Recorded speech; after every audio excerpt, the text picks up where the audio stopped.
신율의 뉴스 장면 승부 4부 시작합니다.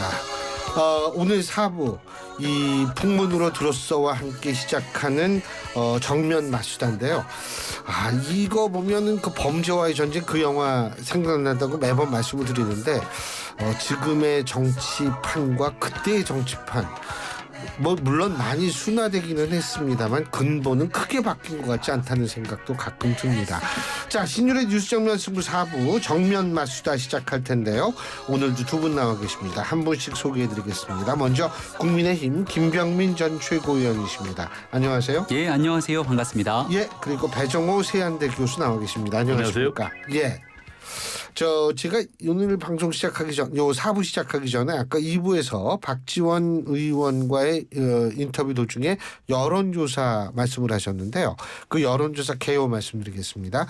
뉴스원이 한국갤럽에 의뢰해서 지난 14일부터 15일까지 18세 이상 1,008명을 대상으로 실시한 여론조사이고요. 무선 전화 인터뷰로 진행된 여론조사고 자세한 사항은 중앙선거 여론조사 심의위원회 홈페이지를 참조하시면 되는 여론조사임을 말씀을 드립니다. 자, 일단 우리 청취자 여러분, 이게 지금 큰일 났습니다. 보통 문제가 아닌 게요. 글쎄 말이에요. 지금 여기 나와 계신 김병민 전 최고위원이 서울시 정무부시장으로 가시게 됐습니다. 오늘 이게 막방입니다. 축하합니다. 네, 고맙습니다. 그런데 아쉽습니다. 너무 아쉽습니다. 네. 제가 웬만하면 이렇게 배신 때리고 하시면 안 되지 이렇게 얘기를 하는데 이 축하할 일이에요. 이거. 네, 그럼요. 고맙습니다. 경사합니다. 네, 그럼요. 시민들을 위해서 열심히 일하겠습니다. 그럼요. 시민을 위해서도 열심히 일하시고 우리 방송을 보다 많은 분들이 듣게끔 또 역할도 많이 해주시고 부탁드리겠습니다. 네. 자, 우리가 이제 원구성 얘기부터 들어가려고 하는데 오늘 국민의힘은 권한쟁의 심판을 청구를 했어요. 근데 저는 사실 이거 한 거 이해는 하는데 국민의힘 의원들이 좀 투쟁다운 투쟁, 최소한도 로텐더로에서 밤샘 농성을 한다든지 이런 걸 좀 해야지 이게 진짜 이게 좀 피해를 많이 보는구나 이런 느낌을 받을 텐데 그냥 매일 의총이나 하고 12시 땡 되면 밥 먹으러 가고 이런 의총 해가지고 그러다가 오늘 이 권한쟁의 심판하면은 그 절박성이 국민들에게 잘 알려질까 좀 이런 생각이 들더라고요. 어떻게 보십니까? 네, 그래서 지금의 국민의힘 원내 상황을 두고 웰빙 정당이다 이런 표현들을 많이 하고 또 초선 의원들 중심으로 좀 신박한 목소리들, 개혁적 성향의 목소리가 나와야 되는데 그런 일들도 보이지 않는다 이렇게 얘기를 하고 권한쟁의 심판 같은 경우는 결국 헌재의 판단을 구해야 되는데 국민의힘 하면은 씌어지는 오명이 또 법조인 정당 이런 오명들이 있잖아요. 근데 결과적으로 법적 실익을 담아내기 좀 어려운 측면이 있을 텐데 이런 일들이 좀 모여서 걱정들이 큰 것 같습니다. 그러니까 국회 내에도 현장에 있는 사람들 목소리를 들어보면 이렇게 하지 말고 아예 그냥 확고하게 들어가서 제대로 일하자라는 목소리도 꽤 있는 것 같아요. 근데 일단은 22대 국회 시작하고 나서 추경호 원내대표가 진두지휘에서 끌고 가고 있는 상황이기 때문에 일단 그 전략들을 보고 있는 과정이 있습니다만 그래도 하나 좀 지켜볼 대목이 민주당이 너무 일방적으로 강행공 드라이브를 거니까 국민적 여론이 이 민주당을 많이 따라가지 않는 측면 이걸 바라보는 게 아닌가라는 생각이 들기도 합니다. 어떻게 보십니까, 박 교수님? 지금 국민의힘이 좀 궁여지책이죠. 짝퉁 상임위라고 지금 비아냥을 받고 있는 특위 활동을 하고 있지 않습니까? 15개 특위. 그건 저는 사실상 장외투쟁이라고 생각을 하거든요. 근데 우리 헌정사상 집권 여당이 사실상 장외투쟁한 것은 저는 본 적이 없어요. 지금 국회에 들어가서 투쟁을 해야 되는데 지금 집권 여당이 국회 상임위는 안 하고 특위를 만들어서 보니까 의료 현장에 의료개혁 특위가 갔는데 그거 국회에서 해야 되는 건 아닌가요? 그래서 제가 볼 때는 좀 굉장히 좀 말이 안 맞고 지금 이제 권한쟁의 심판 같은 경우도 논리도 전혀 없고 실현 가능성도 없다고 저는 생각을 합니다. 논리를 들어보니까 상임위원장을 민주당에서 단독으로 선출하고 또 국민의힘 상임위원들을 강제로 배정한 거는 무효다 라면서 세 가지 얘기를 했어요. 하나는 이제 국민 대표권 뺏어갔고 절차 참여권을 뺏어갔고 또 안건 심의 표결권을 침해했다 이렇게 하고 있는데 지금 이거를 지금 뺏어간 게 아니고 지금 국민의힘에서 불참한 거거든요. 스스로 자기 권리를 포기한 거예요. 지금 뭐 18개 상임위에서 11개 가져가고 7개 주겠다는 데 지금 안 받고 있거든요. 그런데 지금 자신들이 원하는 상임위원장 자리를 가져갈 수는 없는 거죠. 물론 소수도 최대한 존중해야 되지만 결국 협상과 타협이 안 되면은 다수결의 원리로 해야 되기 때문에 저는 뭐 이게 계속 길어지면은 결국 그 부담은 집권당 또 정부에게 돌아간다 이렇게 좀 말씀을 드리고 싶습니다. 근데 이제 뭐 하여간 이번에 좀 관례도 깨진 것 같고요. 그런 측면은 분명히 존재하지 않나. 법사위원장하고 운영위원장 문제는 좀 그런 부분이 있지 않나 그런 생각이 드는데 이 지금 일각에서는 국민의힘이 당분간 안 들어갈지도 모른다. 왜냐하면 7월 말까지 이제 전당대회로 시끌시끌하고 그 다음에는 이제 또 파리 올림픽이 있지 않습니까? 이 올림픽 있고 이렇게 된 상황에서 이걸 조금 더 시간을 끌다가 그리고 이제 아무래도 대통령이 또 오늘 통과된 방송 3법 같은 경우 거부권 행사할 경우엔 거기 같이 이 그걸 통과되는 과정이 있는다기보다는 좀 차라리 없는 게 낫다 이런 얘기도 동의하세요? 근데 이제 국민의힘이 시간 끌기 전략이라고 표현하는데요. 그럼 시간을 끈 만큼의 실익이 있어야 되는 것 아닙니까? 근데 국민의힘에서 시간 끄는 큰 실익이 뭘까? 결과적으로 뭐 특검을 계속해서 거부할 수도 없는 노릇이고요. 만약에 민주당이 강행 처리해서 대통령이 제2요구권 행사하면 제2요구하기 위해서 표결 그 자리에 국민의힘이 들어갈 수밖에 없는 형국이기 때문에 마지막 순간에 끌려 들어오듯이 들어가게 되면 그것도 모양이 좀 좋지는 않을 수 있을 겁니다.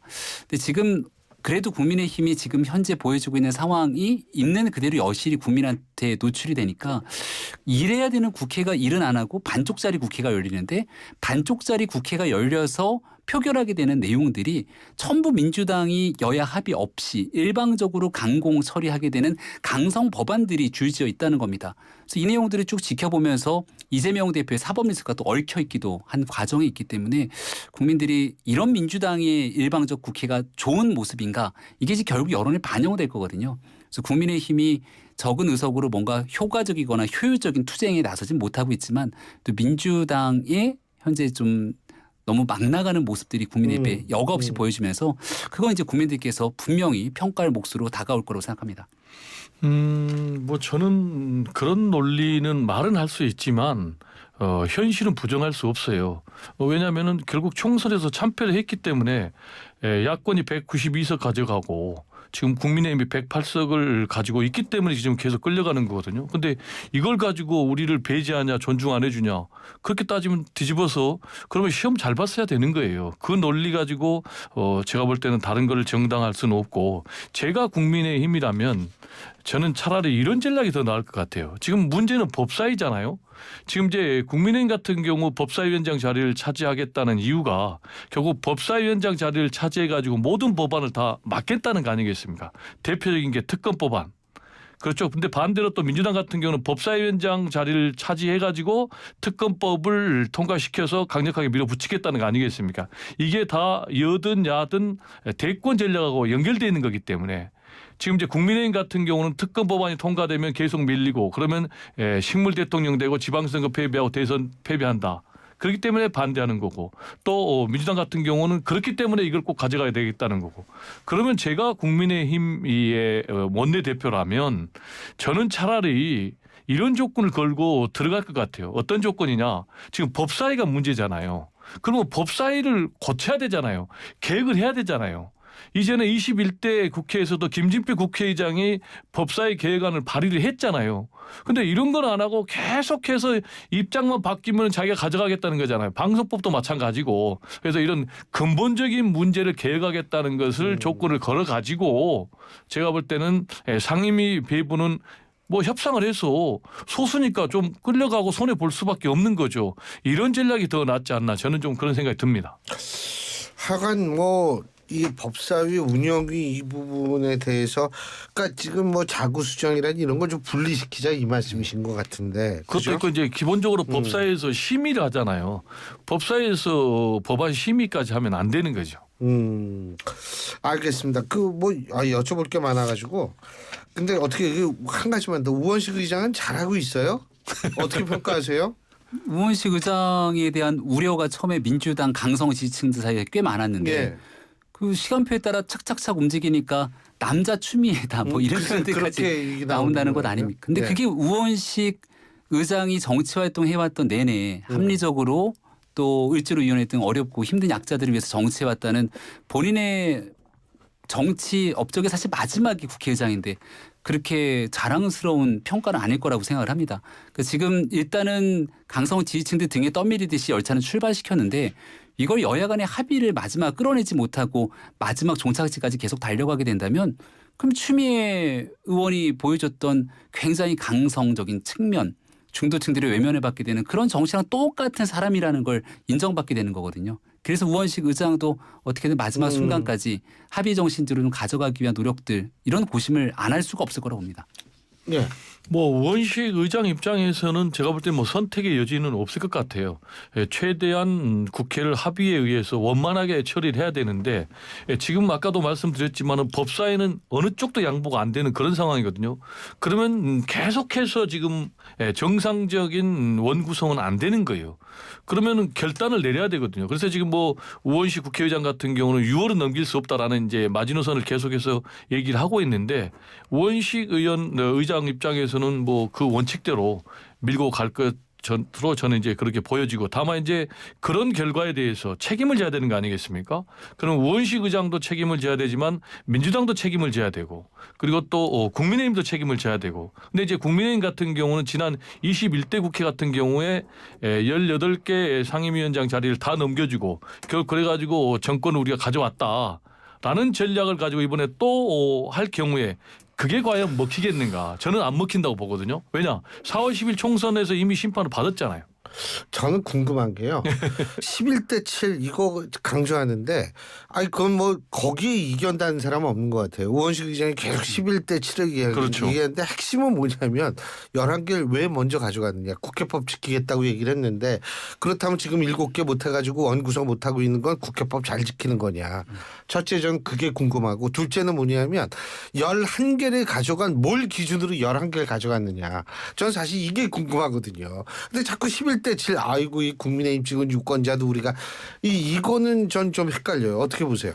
늘 이제 원구성 협상이 되지 않아서 법이 정한 기한 내에 제대로 국회가 시작된 예가 없습니다. 뭐 한 달도 가고 두 달도 가고. 근데 거기에도 마찬가지로 말씀 주신 숫자 때문에 11대 7이냐 뭐 9대 아니면은 8이냐 이런 것 때문에 싸운 게 아니라 맞아요. 지금 얘기하고 있는 그 안에서 어떤 상임위를 가지고 정리할 것인지가 다 논의가 되지 않았기 때문에 시간이 계속 끌었던 것이고 또 여기에 대해서 여야 서로 어느 정도 적정 수준 용인하고 가면서 마지막 순간까지 원구성 협상이 지연됐던 거거든요.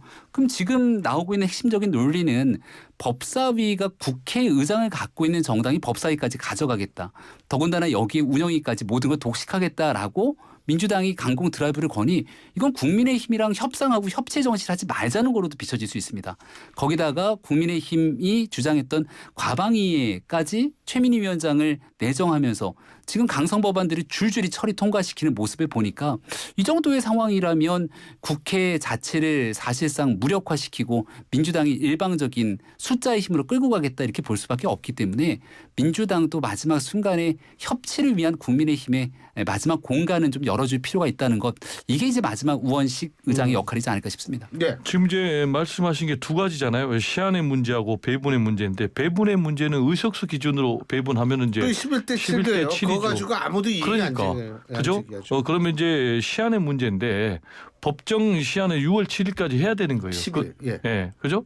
그러면은 그때까지 다 그러면은 18개를 가져가 버리냐. 그럴 수는 또 없잖아요. 정치인데. 그래서 일단 11대 7이니까 11개 하고 개문 발차 형식으로 가는 거죠. 그래서 7개도 계속해서 안 한다.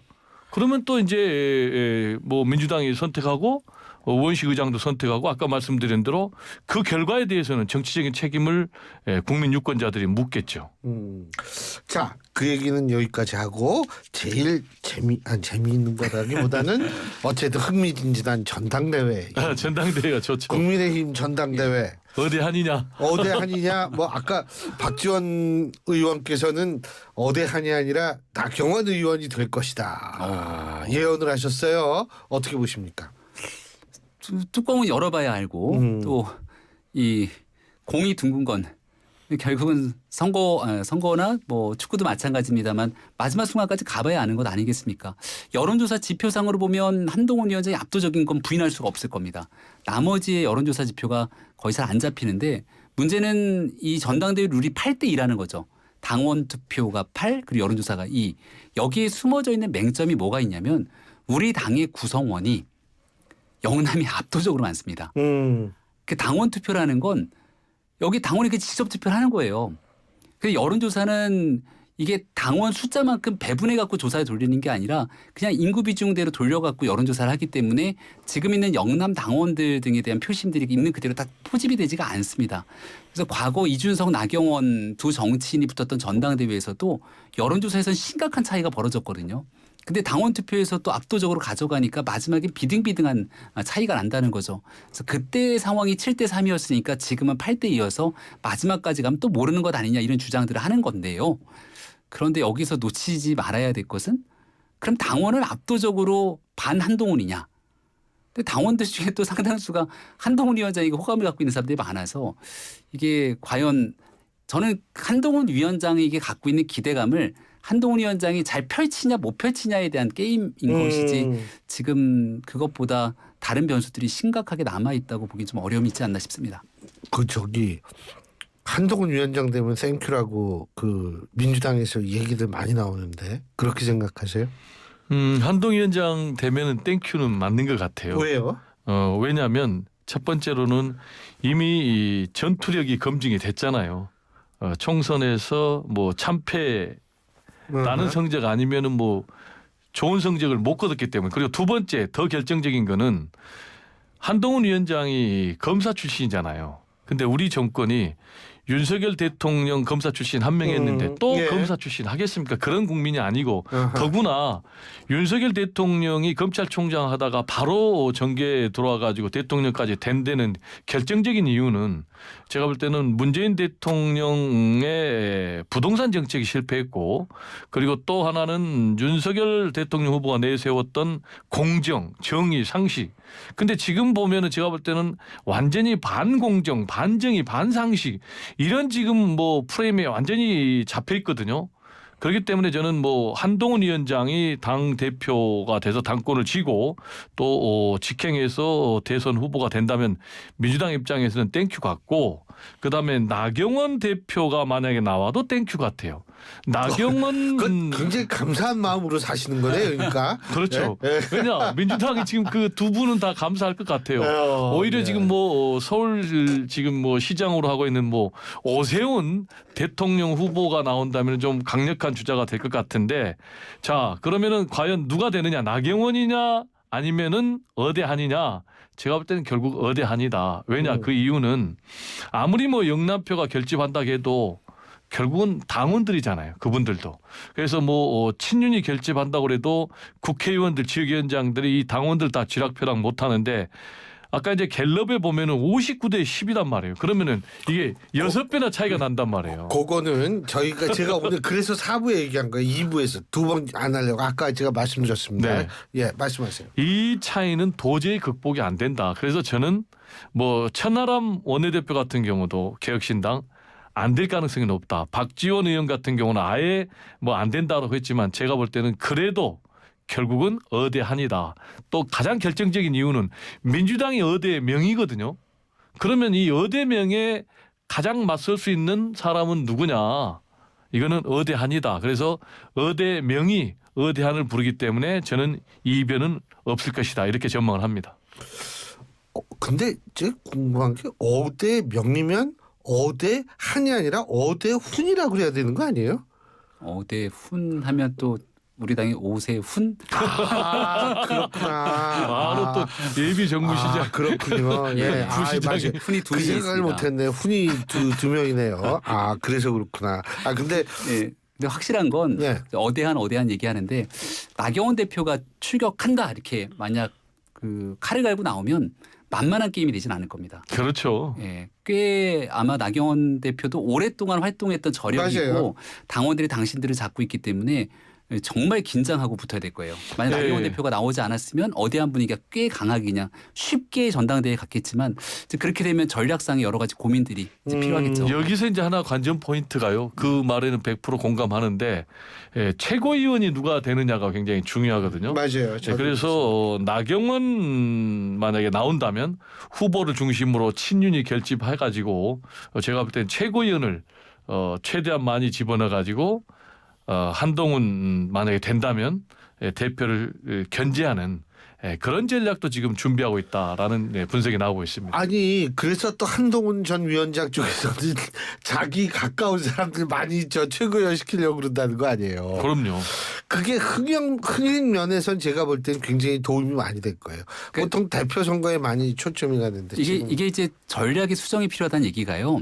어대한으로 무조건 되면 안전한 리더십을 구축해야 되기 때문에 나와 가까운 사람을 최고위원에 앉히고 대표의 리더십과 대표의 인지도로 최고위원표까지 끌어가는 겁니다. 그럼 런닝메이트로 나를 찍으면서 이 사람들 찍어주세요가 가능하거든요. 근데 갑자기 밖에 강력한 경쟁자가 나와요. 나경원 대표가 나오면서 본인 수도권에 기반을 두고 충청권에 고향이 있지 않습니까? 근데 지난번 제 전당대회 최고위원을 나가보니까요. 김재원 최고위원이 TK의 유일한 주자로 나오니까 여기서 표를 쫙 뽑아가는 게 엄청나더라고요. 그럼 김재원 최고위원의 역할같이 TK의 강력한 주자 하나가 나경원이랑 손을 잡는다. 그럼 지금 나오는 것처럼 나와 가까운 사람을 이 최고위원으로 런닝메이트 가기가 쉽지가 않아서 여러 전략상의 고심들이 딱 필요한 지점이 이번 주에 생길 겁니다. 알겠습니다. 백 교수님은 다음 주에 한 번 더 기회를 드릴 테니까 오늘 막방이잖아요. 그럼요. 예, 이해해 주십시오. 예, 오늘 말씀 여기까지 듣죠. 고맙습니다. 네, 고맙습니다. 예, 지금까지 김병민 전 국민의힘 최고위원 그리고 세한대 배종호 교수 두 분과 함께했습니다.